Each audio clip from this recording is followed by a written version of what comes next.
Doctor Victor Franklin அமெரிக்கால மிகப்பெரிய ஒரு சைக்காட்டிஸ்ட். அவருக்கு ராத்திரி 1 மணிக்கு ஒரு கால் வருது. ஒரு பொண்ணு போன் பண்ணி சொல்றாங்க, சார் நான் தற்கொலை பண்ணிக்க போறேன் சார், சாக போறேன் சார்ன்றாங்க.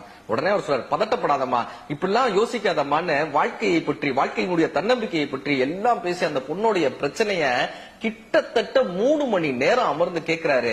இவர் பல விஷயங்களை சொல்றாரு. அந்த போன் அப்படியே துண்டிக்கப்படுது. 6 வருஷம் கழிச்சு இவர் ஒரு ஃபங்க்ஷனுக்கு போகும்போது ஒரு பொண்ணு ஓடி வராங்க. சார் என்ன தெரியுதா, நான் ஒரு நாள் நடுராத்திரி உங்களுக்கு கால் பண்ணி தற்கொலை பண்ணிக்க போறேன்னு சொன்னேன்ல, அந்த பொண்ணு நான் தான் சார். இவர் அப்படியே பதட்டத்தோட பாக்குறாரு. ஆமாமா, நல்ல ஞாபகம் இருக்கு.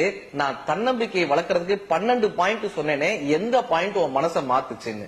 அந்த பொண்ணு சொன்னா, நீங்க என்ன சொன்னீங்கன்னா எனக்கு தெரியாது சார், ஆனா நடுராத்திரி கால் பண்ணி ஒரு பிரச்சனையை சொல்லும் போது என் பிரச்சனையை கேட்பதற்கும் இந்த உலகத்தில் ஒருவர் இருக்கிறார் என்ற நம்பிக்கை என்னை வாழ வச்சது சார்.